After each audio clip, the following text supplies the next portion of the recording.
नई कहानी सुनाऊंगी जिसका नाम है फूटा घड़ा। किसी गांव में रामू नाम का एक गरीब किसान अकेला रहता था। रामू के पास एक छोटा सा खेत था जिस पर खेती करके उसका गुजारा चलता था। एक दिन रामू बाजार में खेत के लिए बीज खरीद रहा होता है। तभी उसकी नजर दो बड़े और सुंदर घड़ों पर पड़ती है। वाह, ये तो बहुत बड़े और गहरे घड़े हैं। नदी से पानी भरकर लाने के लिए ये बिल्कुल सही रहेंगे। वैसे भी घर में रखे उस छोटे घड़े में बहुत कम पानी आता है। रामू बीज छोड़कर उन दोनों घड़ों को खरीद लेता है और घर की तरफ बढ़ने लगता है। ये मुझे बहुत अच्छी चीज मिल गई। कल से मैं हर रोज इन्हीं दोनों घड़ों में पानी भरकर लाया करूंगा। मुझे यकीन है इनका पानी मेरे लिए बिल्कुल भी कम नहीं पड़ेगा। ये सब सोचते हुए रामू घर पहुंचता है। अगली सुबह वो एक डंडे के दोनों किनारों पर रस्सी की मदद से घड़ों को बांध देता है और वो नदी की तरफ चल पड़ता है। रास्ते में वो एक कच्चे और बेजान रास्ते से होते हुए नदी के पास पहुंचता है और दोनों घड़ों को पानी से लबालब भर लेता है। वाह रे वाह, इतने सारे पानी से तो पूरे दिन का काम हो जाएगा। मजा आ गया। अब तो मुझे 2 दिन तक यहाँ आना ही नहीं पड़ेगा। इसी खुशी में रामू पानी लेकर गाता गुनगुनाता घर की तरफ चलने लगता है। घर पहुंचकर वो जैसे ही घड़ों को जमीन पर रखता है, वो देखता है कि एक घड़े में पूरा और दूसरे घड़े में आधा पानी है। ये देखकर वो समझ जाता है कि एक घड़ा फूट चुका है। ये घड़ा तो फूट गया। फूटे घड़े को देखकर रामू कुछ सोचने लगता है। तभी उसे एक तरकीब सूझती है। अरे फूटा हुआ है तो क्या हुआ, मेरे पास इसके लिए भी काम है।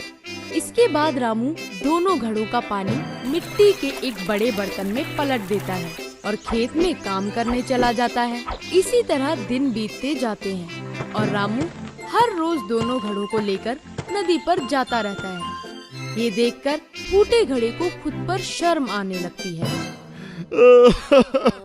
मैं फूटा हुआ हूँ, ये बात पता होने के बाद भी मालिक रोज मुझे अपने साथ नदी पर लेकर जाते हैं।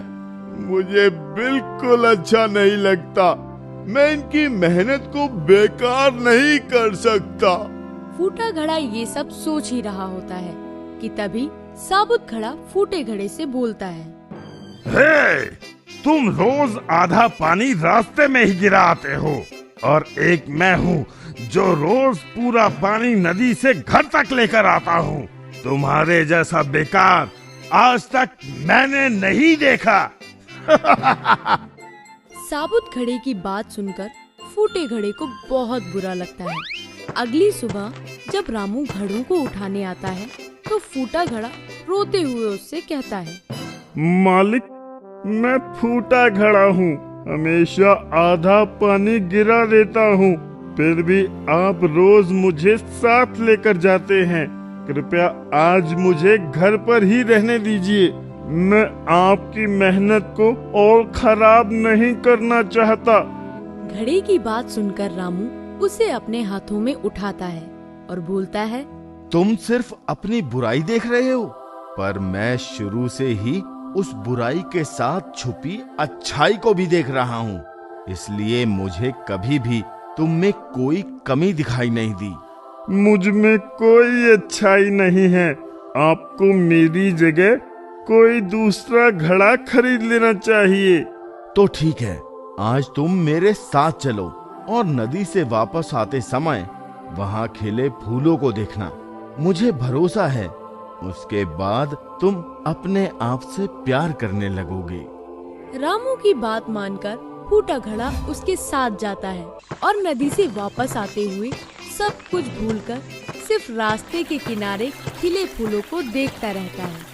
सुंदर फूलों को देखकर वो बहुत खुश होता है, लेकिन घर पहुंचते ही अपने अंदर आधा पानी देखकर वो फिर मायूस हो जाता है। मैंने आपसे कहा था कि मैं किसी काम का नहीं हूँ।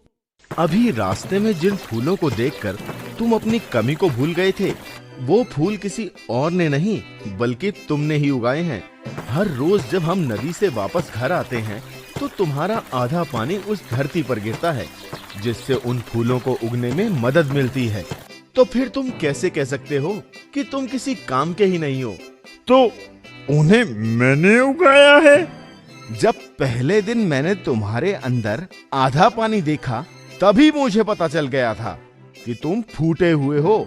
इसलिए मैंने उसी शाम वहां फूलों के कुछ बीज बो दिए थे और फिर रोज तुम अपने पानी से उनकी सिंचाई करते रहे। देखो, आज वो बीज कितने सुंदर फूल बन गए हैं। सिर्फ तुम्हारी वजह से आज वो बेजान रास्ता भी खुशनुमा हो गया है और मेरी मदद भी हो गई। इन सब में आपकी मदद कैसे हुई?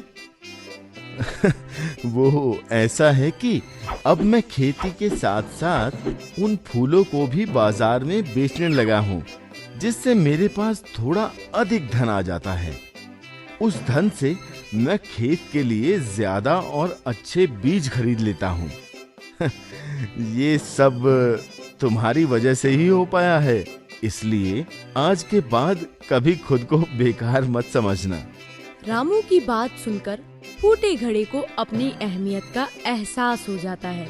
इसके बाद वो खुद से प्यार करने लगता है और फिर कभी खुद को बेकार नहीं समझता।